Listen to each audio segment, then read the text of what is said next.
keep themselves on mute as you're arriving.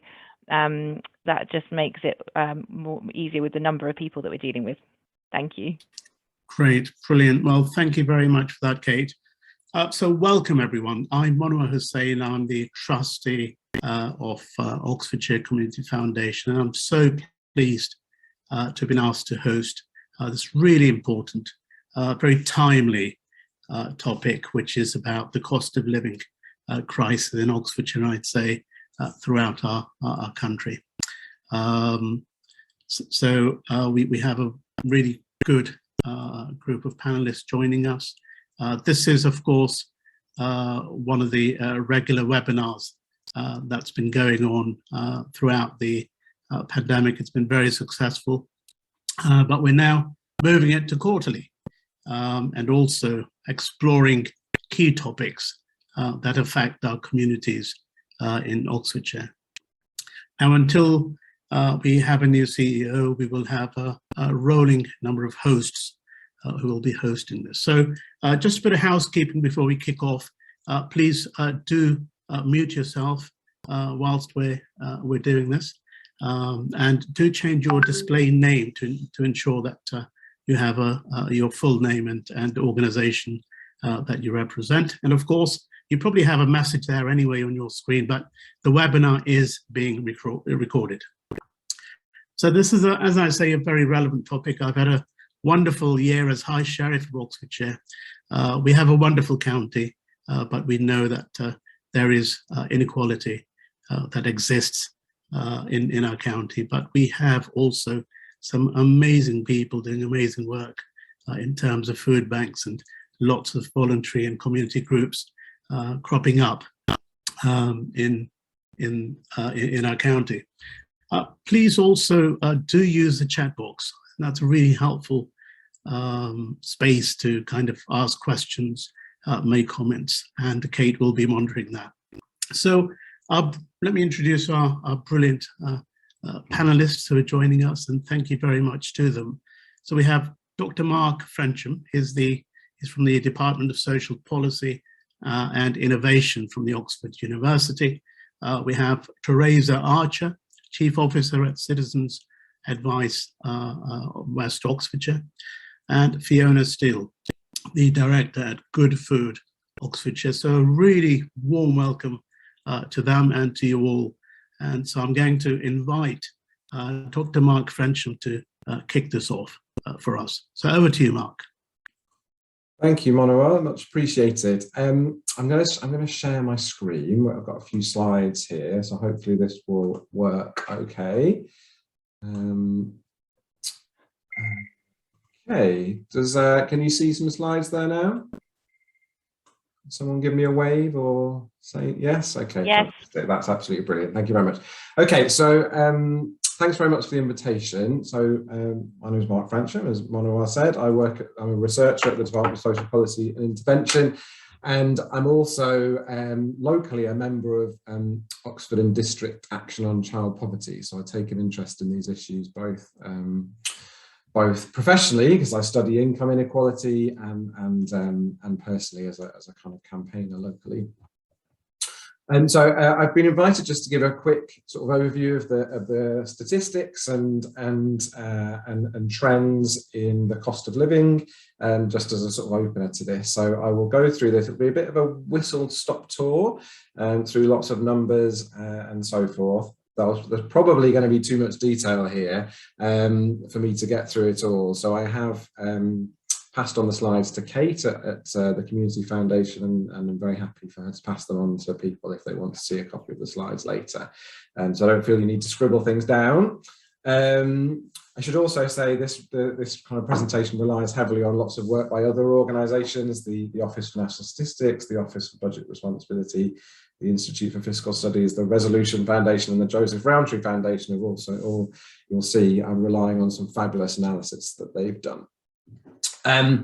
Okay, so I'm going to quickly go through, you know, what we know about the cost of living rise and what's contributed to it, who's going to be affected by it, a little bit about what we know how this might evolve over the coming year, and then putting this sort of national cost of living crisis into context for Oxfordshire as well. So I'm going to make this 15 minutes absolute maximum. Monawar, I trust that you will make angry faces at me if I go beyond that, because I know we want to leave plenty of time to hear from our other speakers. Okay. So just as a bit of historical context of where we're at and where we've come from, we've really had now 15 years of pretty much constant economic crisis of one sort or another. So we can see here, this is a chart from the Institute for Fiscal Studies that shows that household disposable incomes and gross earnings have been almost completely flat for 15 years since the financial crisis of 2008. This is completely unprecedented in recent times. We normally expect both household incomes and earnings to be rising much faster than this. And you can see here what we might have expected earnings to have looked like over this 15-year period had the sort of pre-financial crisis growth in earnings continued. So whereas gross earnings on average are around £31,000 a year, we would have expected on pre-financial crisis trends them to be about £44,000 a year by now. So there has been a real slowdown in the growth of earnings and a real slowdown in the growth of household disposable incomes. And this has particularly affected people on lower incomes. There's been a steady erosion of the value of social security benefits over this period due to policies like freezing working age benefits for a long period, introducing the benefit cap that caps the total amount of social security benefits that can be received, which particularly affects families with children. A two-child limit on benefits that can be claimed, the universal credit wait period that's introduced additional financial stress for people claiming social security benefits, and more recently the loss of the £20 uplift in universal credit. So we've seen really an increase in the depth of poverty, and of course what's really been the emblematic of this has been the rise of food banks. So 15 years ago, nobody was talking about food banks, and now it's a part of our lives.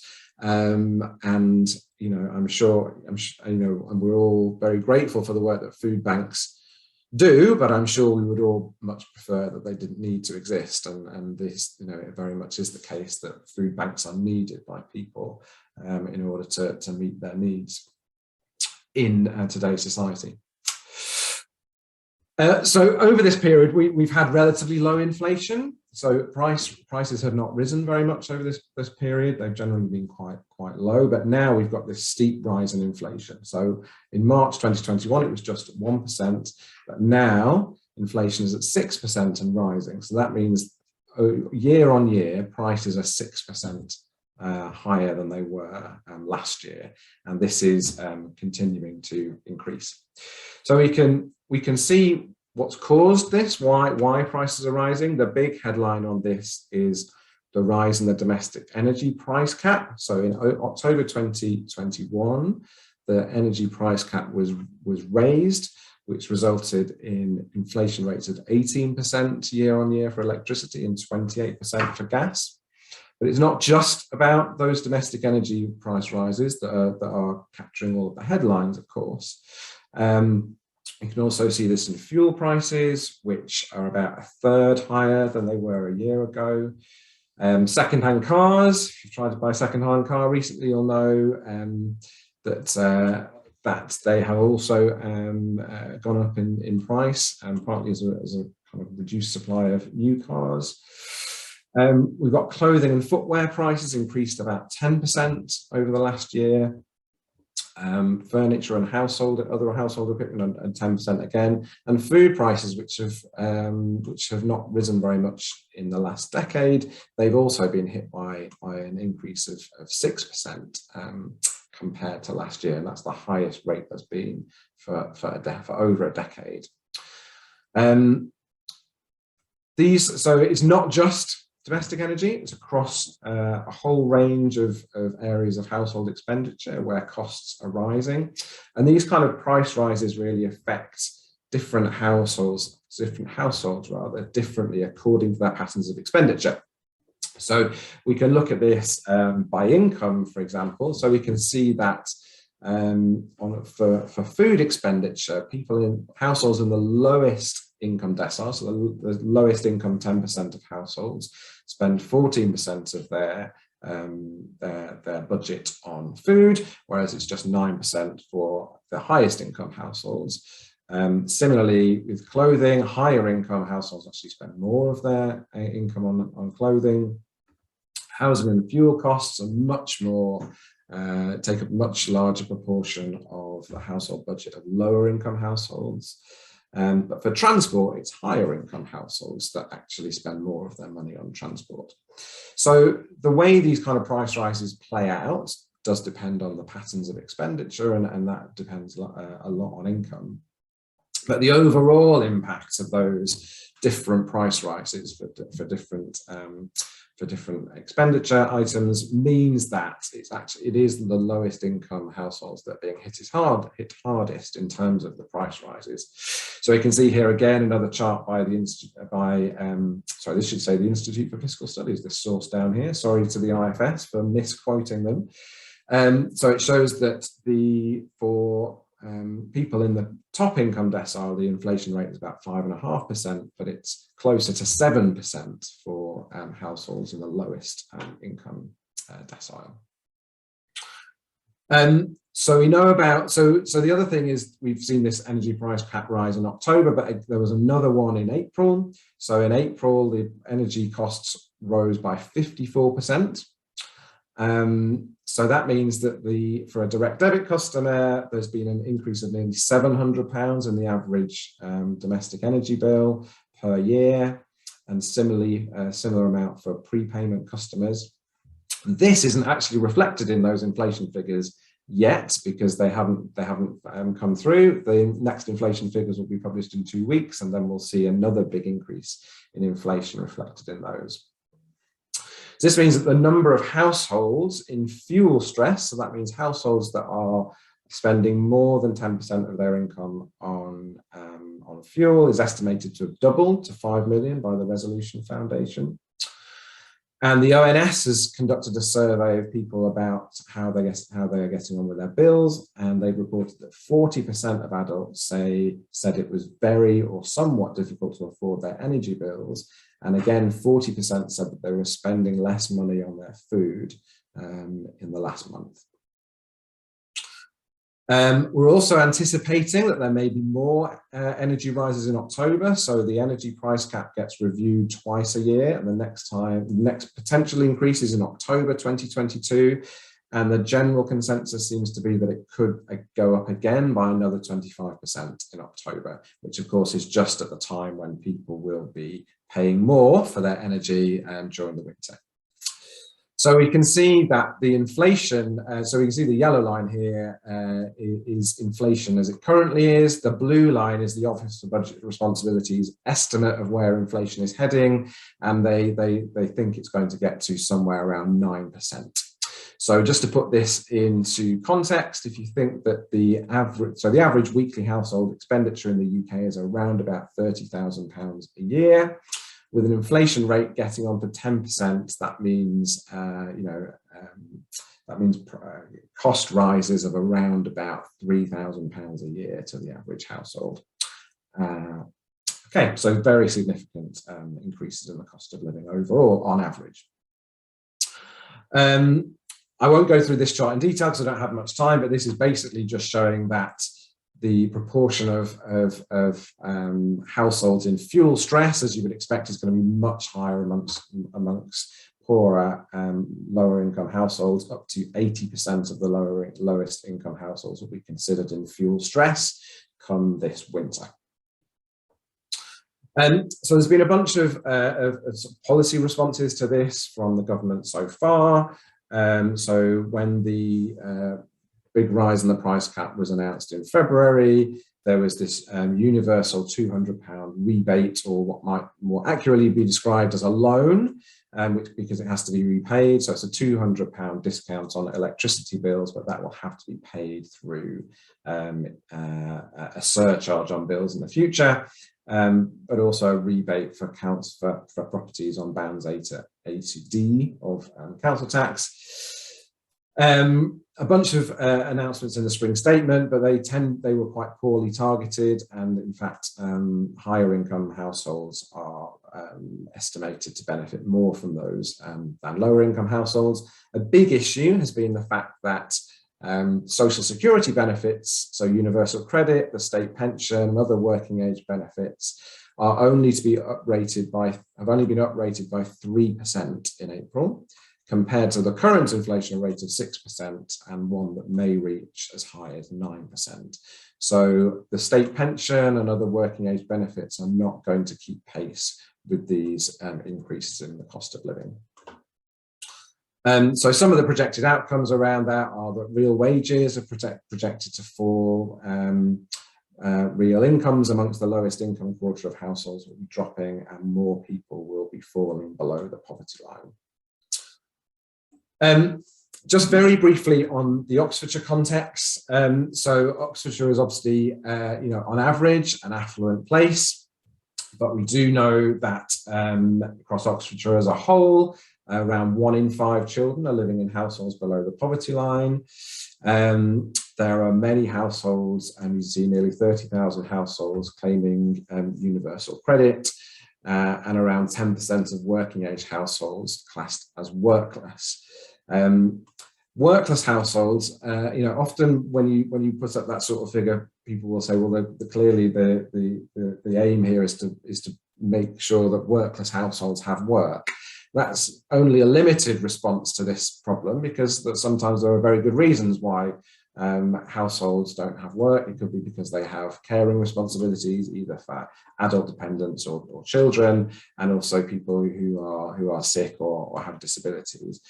So it's important that we also support the living costs of workless households, people who are not able to work, which is a policy that has been lacking of late. Anyway, I'm just about 1 minute left, I think, so hopefully that's given you an overview. So in summary, these cost of living rises are going to be very challenging for everyone, and energy bills may as much as double over 6 months from March to October. The costs are rising, though, across all types of expenditure, not just domestic energy. And we're expecting that earnings from wages will not keep pace with price rises. We know that that social security benefits will not be keeping pace with price rises. And so partly for that reason, lower income households will be hit hardest. Out of work households are going to be hit particularly hard because of the way that policy decisions have been made to focus on people in work, means that people who are out of work have been particularly hard hit. So I can talk more about that in the Q&A if you'd like. And although Oxfordshire is relatively affluent, it has a large number of households who are going to struggle to cope with these price rises and will be having to make decisions about heating or eating. And I'm sure our next speakers will talk about that. Okay, thank you very much for listening.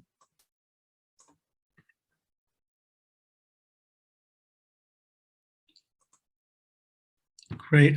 Mark, thank you very much indeed. I think that's an excellent overview of where we are in Oxfordshire and nationally. So thank you for that.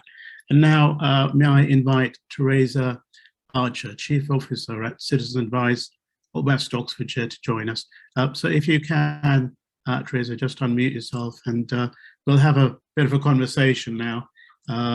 So Teresa, tell us a bit about what you do at Citizen Advice.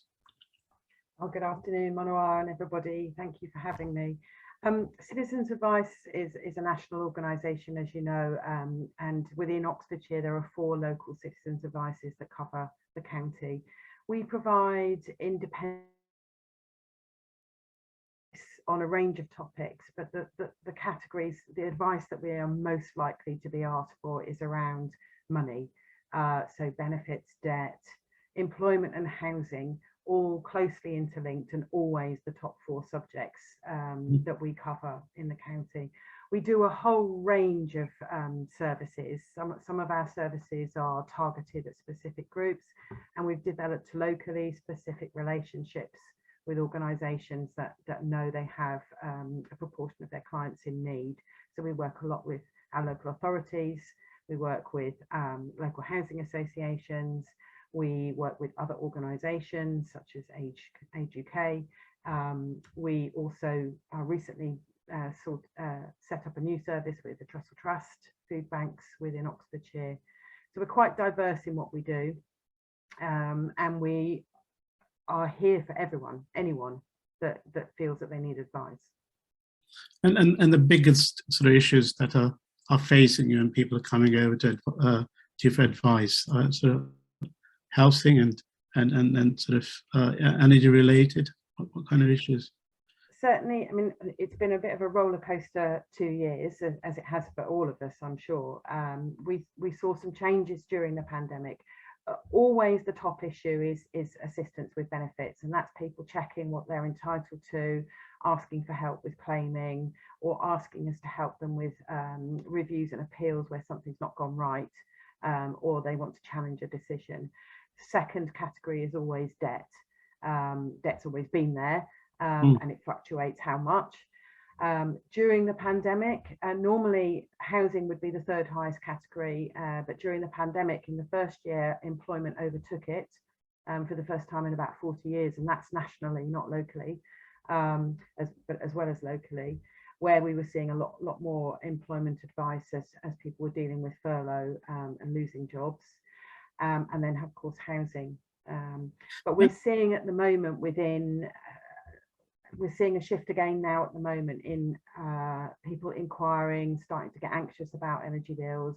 That's been building since energy bills started to go broke and we started losing energy companies quite rapidly. People being forced to move to another company, not getting their credits transferred, or not being able to get onto another fixed tariff. And now, of course, with the price cap increase, that anxiety that's building for people about their bills that are going to come next. I often hear about the difficulty and the real challenge in trying to access help and especially benefits. How has it evolved? Has it actually got harder now than it was in the past, or is it still? Is that just a misconception? Do you mean harder to access benefits, or do you mean harder to access information and advice? Access benefits, really, because I heard of one gentleman who was disabled. He'd fallen, injured himself, and someone went to help and support him in an interview, and it was just awful, the kind of questions he was being asked. It was a real interrogation, as it were. Absolutely. Well, benefits related to health issues, so whether it's a sickness benefit or an earnings, a work related time off from work type thing, or whether it's a long-term illness or disability, the benefits related to that have always been challenging and have evolved quite a lot over the last 10 years. And yes, it would appear that there are periods that the criteria gets tightened, or decisions seem to be made faster and with less consideration, and that fluctuates. It depends very much on what's going on nationally around it. Mental health's always been a challenge for people trying to claim disability benefits. We find that we support a lot of people who are challenging decisions where they've not been made correctly. And of course, those benefits, disability benefits, if we're talking about disability living allowance, or personal independence payment, or attendance allowance, those are not means tested. So those are one way that people can increase their income to help with those additional costs of living with an illness or disability long term. So yeah, we're keen to help people with that. Yeah, I mean, the other question that comes to mind is, clearly you provide a very important service. How is it like for you as a charity in terms of sustainability and ensuring that you remain there for people? Very good question. it's a challenge. You know, we are not small organisations. Each of the four of us in Oxfordshire would be termed as medium-sized charities, but we all face different pressures on our funding at different times. And we've been very fortunate to be supported by our local authorities for a long time. And without that, we undoubtedly would really experience difficulty in continuing our core services. I can give you an example. County-wide in 2020 to 2021, we dealt with 27,500 people, which is just about the same number of people you said were on universal credit, I believe. So yeah, you can see that's a lot of people. Last year in West Oxfordshire, and I don't have the county data for this yet, but last year in West Oxfordshire, I think I saw about 1,500 more people than I did the year before. And given that we were seeing around 7,300 the year before, that's a big proportion increase for us. Now, we run half our services with volunteers, but increasingly we're having to recruit and find funding to retain paid advisors, because the pressure is intense and the demand is unrelenting. And for volunteers, it's quite a challenging role. So we need to make sure that we strengthen our services for the future, because this is not a short-term problem. This is not going away quickly. Teresa, that's a really interesting question in terms of, can people access CAB help without very expensive phone queues? So I see there's lots of demand, and I would love to say there would be no phone queues, but we know that demand for our numbers are outstripping what we can answer. However, they are free. So we do hear reports of people waiting in the queue for a long time at certain times, and Monday mornings is never the best time to call. But if you call the numbers that are on our websites, they are free numbers, and where you're calling a local number, then it's usually local charge, and it will usually be answered much faster. We only have local numbers available for specific projects, because we try to channel the core into the main one. So Teresa, just finally, what do you think the charity sector can do to help deal with this issue in the immediate and the long term future? Absolutely. So as we always do, you know, despite the fact that demand does outstrip supply, we do encourage people to use the national website. There are lots of tools and tips for all sorts of things, for managing debt, for preparing budgets, tips and hints on how to save money, particularly around energy, but that's not the only way. Our debt advisors and our money advisors help people with budgeting and help people go through bank statements, checking if they've got small things that are going out that they no longer need or prioritize, just to help maximize their income and minimize their outgoing. So get help sooner rather than later. We're also still helping with our local authorities in distributing household support funds and other support where we can. Again, we may not be the provider of that support, but we can help people access things where there is a clear need. Thank you. Be patient with us. We're always up against time, aren't we? But thank you ever so much for that. That's really helpful. And can I also say, you know, my High Sheriff year was about saying thank you. So thank you for what you do for the County of Oxfordshire and for our citizens. So thank you very much indeed for your contribution there. I'm now going to invite Fiona Steele, Director at Good Food Oxfordshire. So Fiona, may I ask you to unmute yourself and tell us a bit about Good Food Oxfordshire. What do you do? Thanks, Monawar. So Good Food Oxfordshire, we're actually a network organisation of around 200 local organisations in Oxfordshire who are working towards a fairer, healthier and more sustainable food system for Oxfordshire. So our members include local food businesses, local farmers, councils, but significantly a huge number of community groups, such as food banks, community fridges and community larders. But we sort of take this systems approach and feel that in order to provide better, more affordable and accessible food for everyone in Oxfordshire, we all need to work together, and the whole system has a part to play. Great, that's really helpful. Thank you. And in terms of food poverty, how does that look like for people in Oxfordshire? Yeah, I mean, that's obviously, certainly since the start of COVID, that's been really the main focus of the work that we've been doing, because we've just saw such a huge increase in demand. I think, you know, sort of 10 to 14% of people in Oxfordshire are experiencing food insecurity. So it's, you know, sort of 70 to 90,000 people. It's a really big problem out there. And food poverty really ranges from people worrying about how they're going to provide food to their families, through to people skipping meals and going hungry.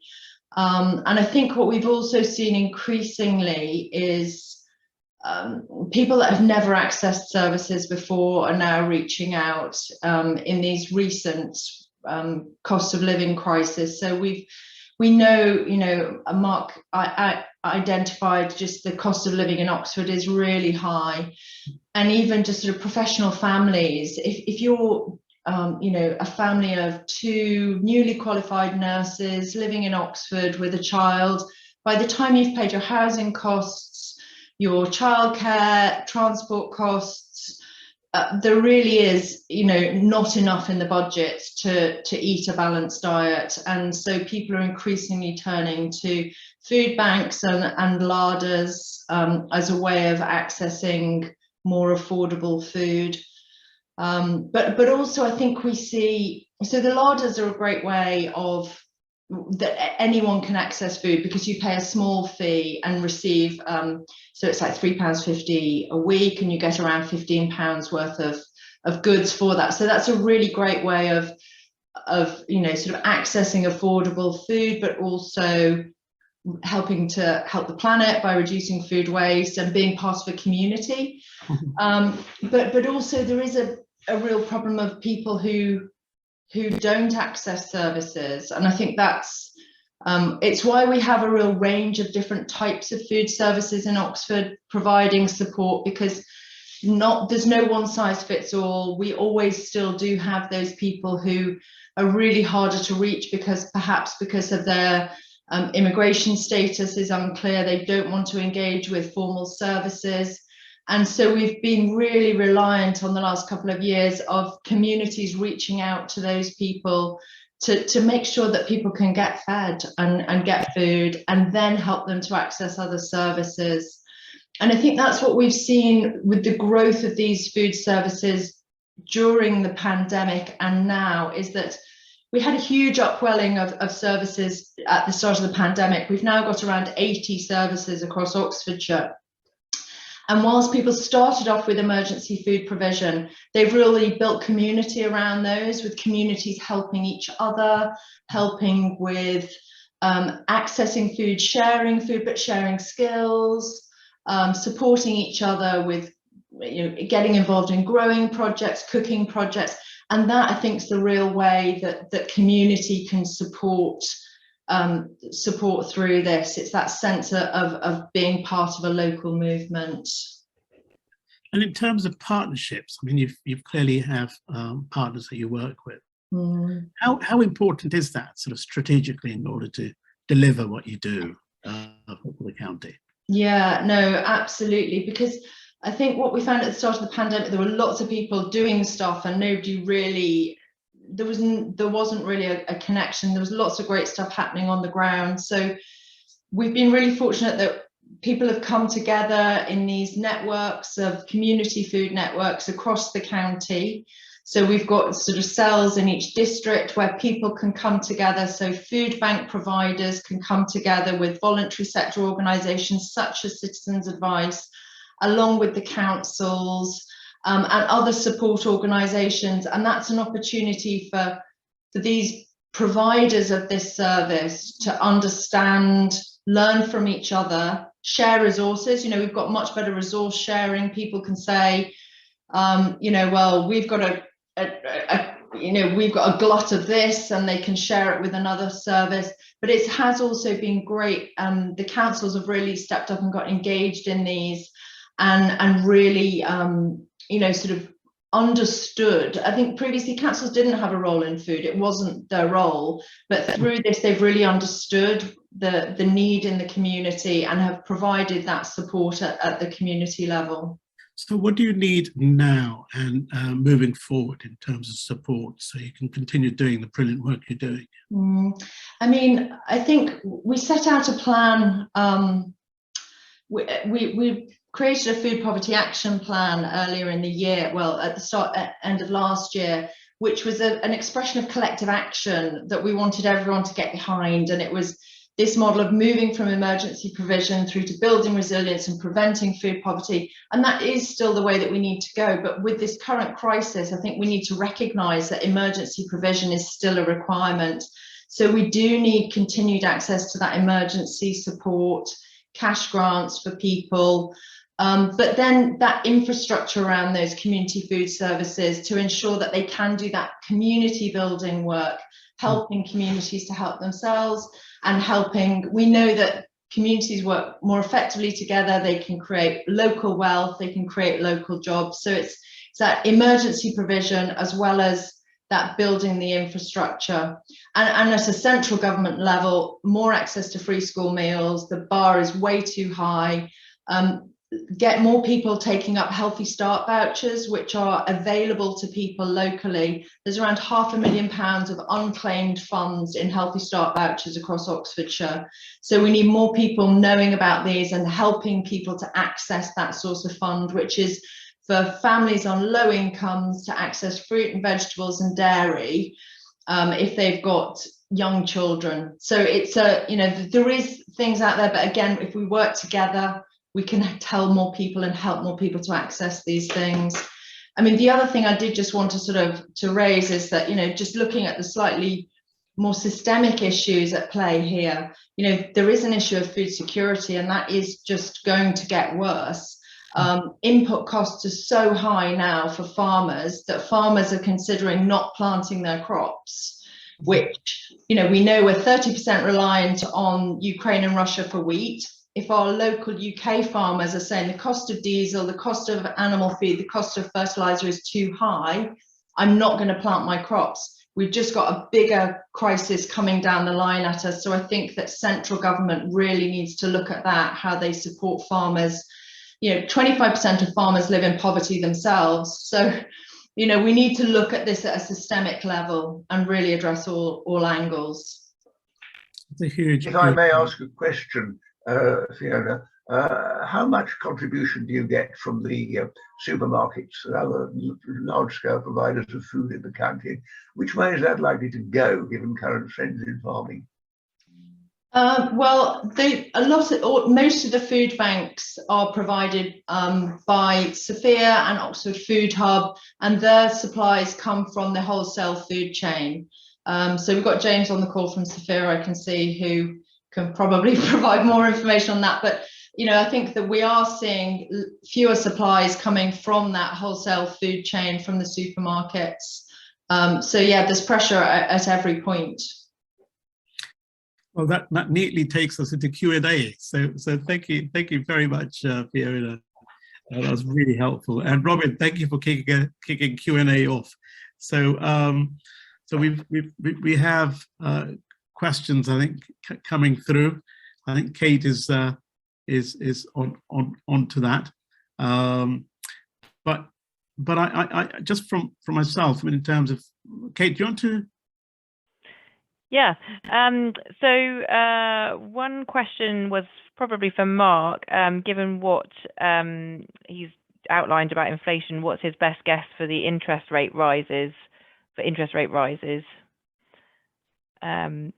Does that make sense, Mark? It does make sense. I'm sure that's a question for people who are paid better than I am.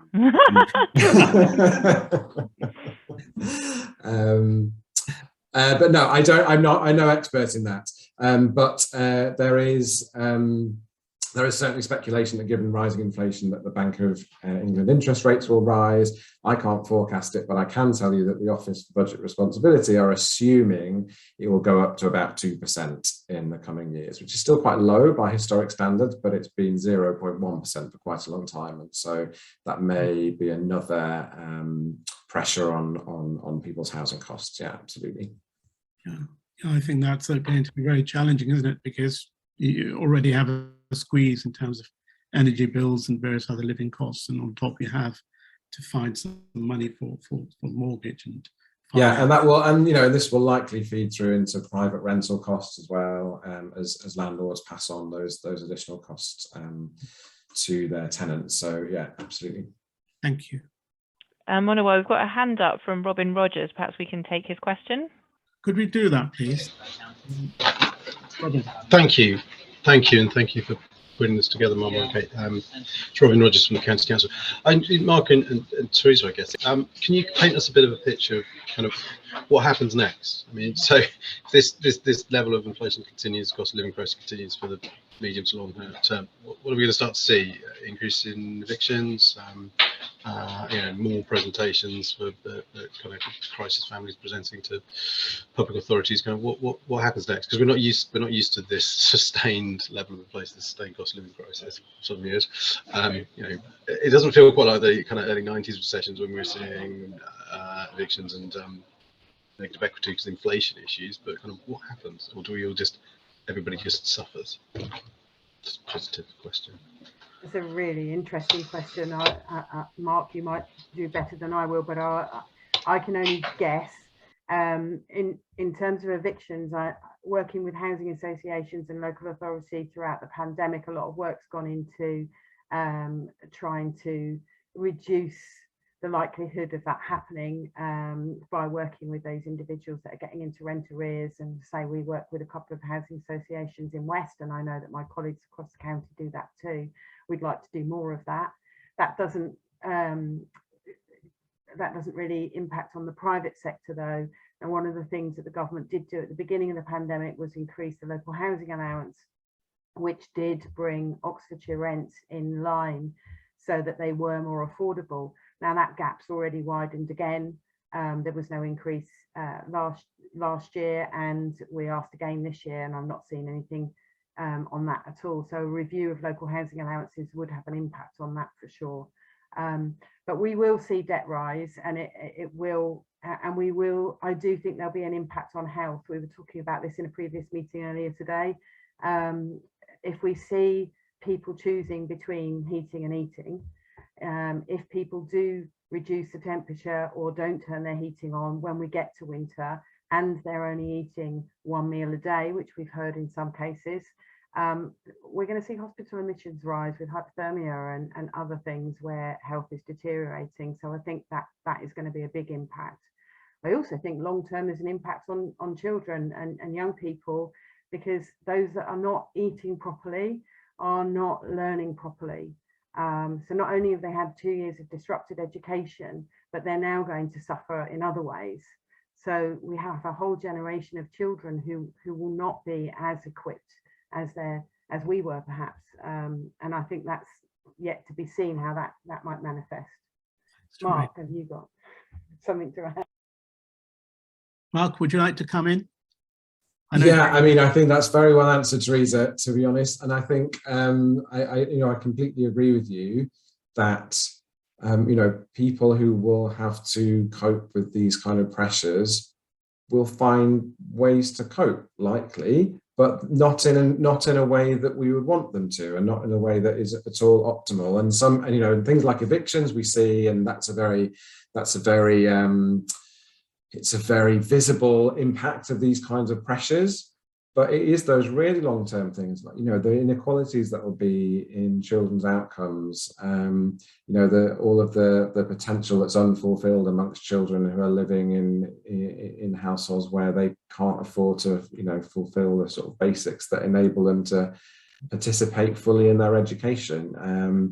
And longer term, we've already live in a society where health inequalities are very wide by income and other measures, And there's only one way that these kind of cost pressures are going to push things. They're going to widen those sort of gaps in frankly, how long people get to live their lives and how long people live those lives in healthily.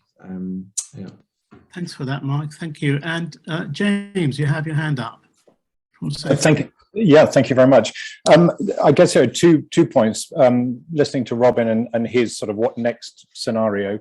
I was at a presentation last night at the TAP Social where they were looking at the whole issue of prisoners and how prisoners get re-employed.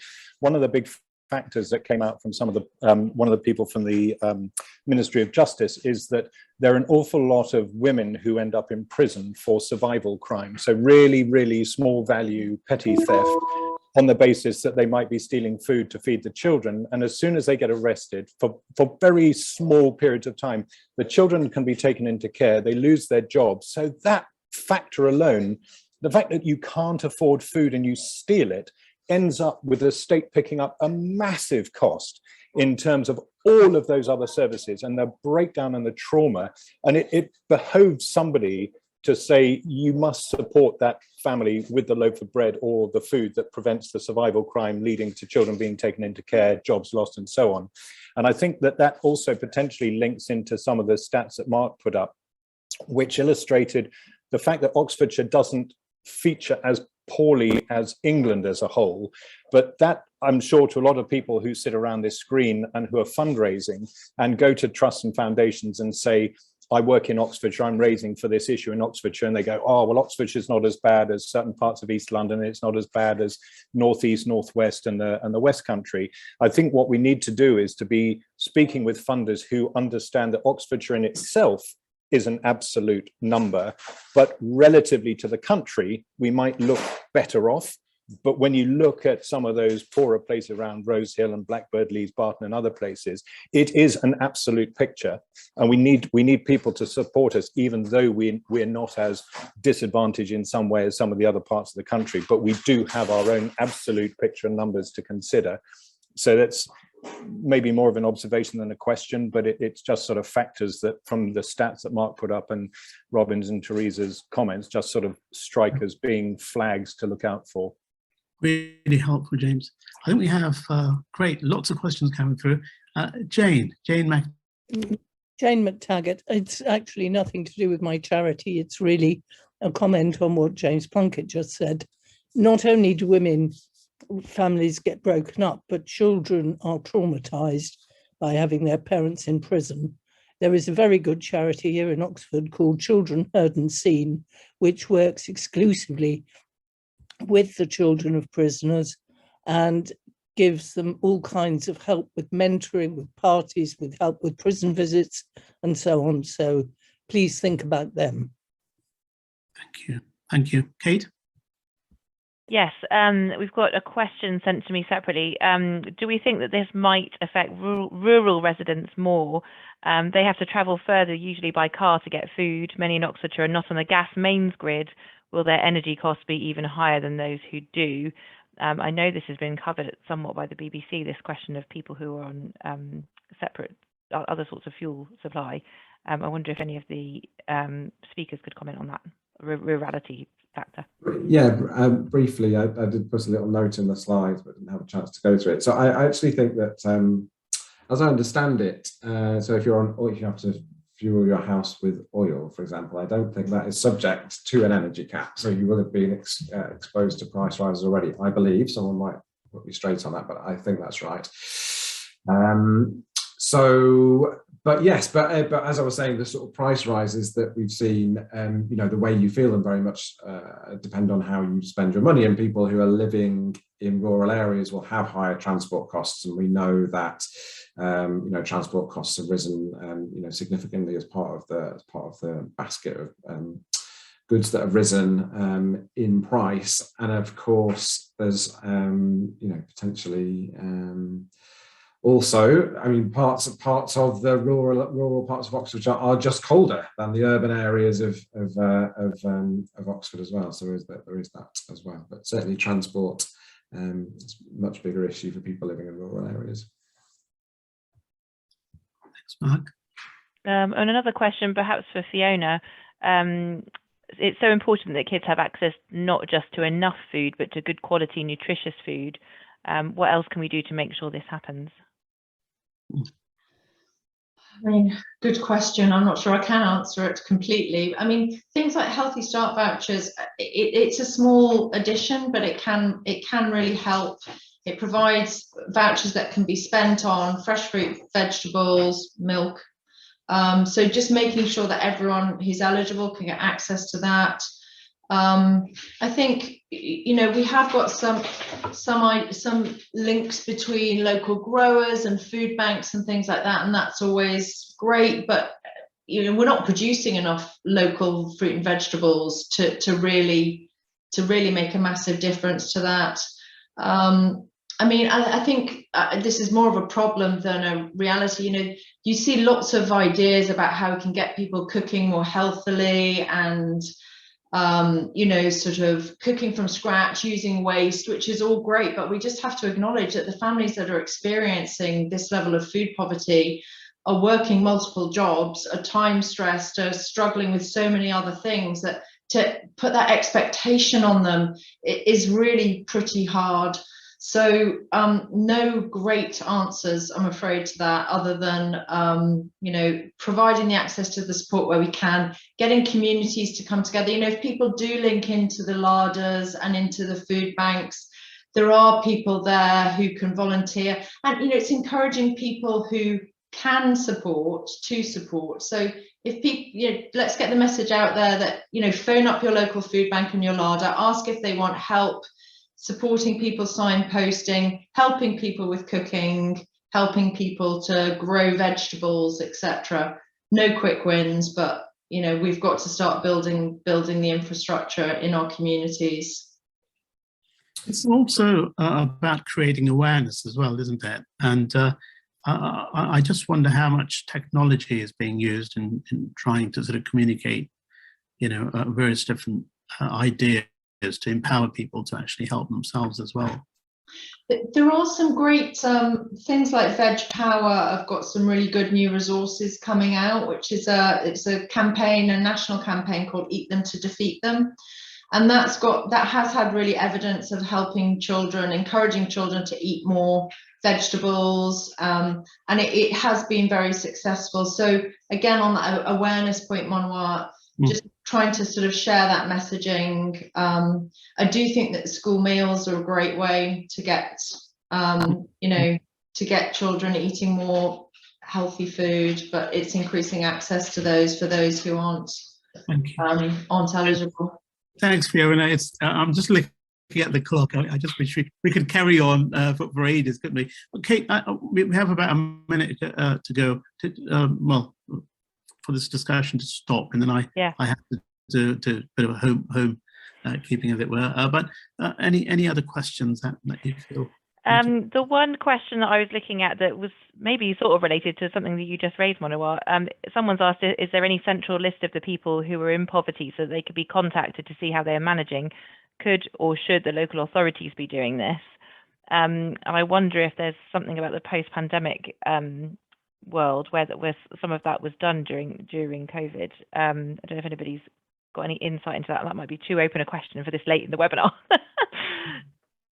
Well, food for thought. I think that's a really good question, because I know the local authorities really did a terrific job in reaching out to vulnerable people. So it might be that they have a database, but maybe if someone's listening here, maybe they can take that back as a bit of an outcome and look into that. I work at the Oxford City Council. My name is Tanya Alexander. I work in the rough sleeping team. I'll raise the question internally. I know that there's an intention going forward to work more closely, as the speaker said, with community groups, and to put a new structure in place to do that. I will raise that internally, and maybe we can send something out. Or brilliant. Thank you, Tani, for that. Thank you very much. So I'm going to sort of bring this to a close now, and I think what's really struck me is that figure of 80% of lowest income households and feel stress. and the rise in inflation of 6.2%. And the other really concerning figure is 40% spending less on food. So really fascinating webinar. I want to thank all our panelists. Thank you very much indeed for your contributions. It's been really fruitful and insightful, and I hope that together we can all continue to make a real effort to address this need, and it will need strategic and partnership working. So in terms of the Oxfordshire Community Foundation, we'll be opening a round of grant funding in the autumn targeted at supporting charitable organisations dealing with the cost of living crisis. So do please look out for details on our website and by email. We will be looking for further funding from donors to support this funding. So if you know someone, or if you're listening and you'd like to help and support the people in Oxfordshire who desperately need our help, please do come forward to Oxfordshire Community Foundation. So Kate, over to you about webinars. Thanks, Monawar. Yeah, so just to say that the date for the next webinar will be the 20th of July. As Monawar said, we're going to moving these to quarterly.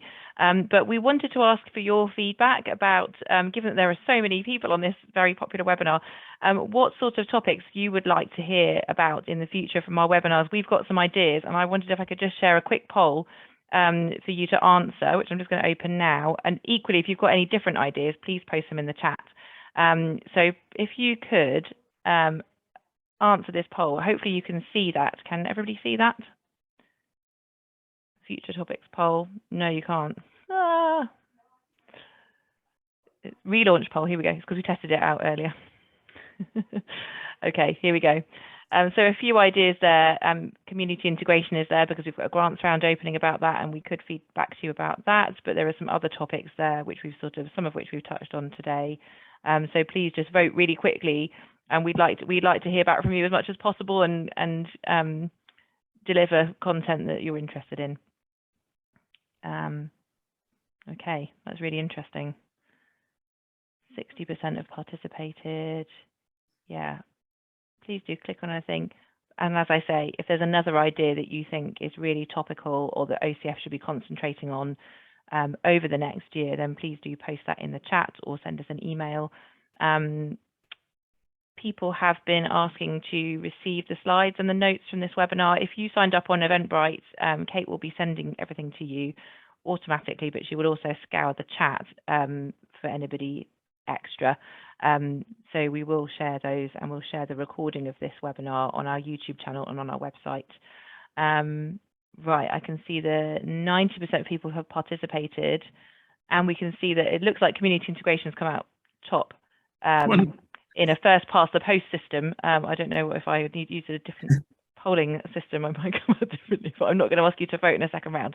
So thanks for that. That's really helpful, really interesting to know. Thank you. I'm just going to end that poll and then just over to Monawar to close. Yeah, no, brilliant. Thanks very much, Kate. But really a massive thank you to you all for joining us, and especially also to our panelists, Dr. Mark Fransham, Teresa Archer, and Fiona Steele. Thank you for all that you're doing, and keep doing what you're doing in the county. We need your help, so thank you, and take care.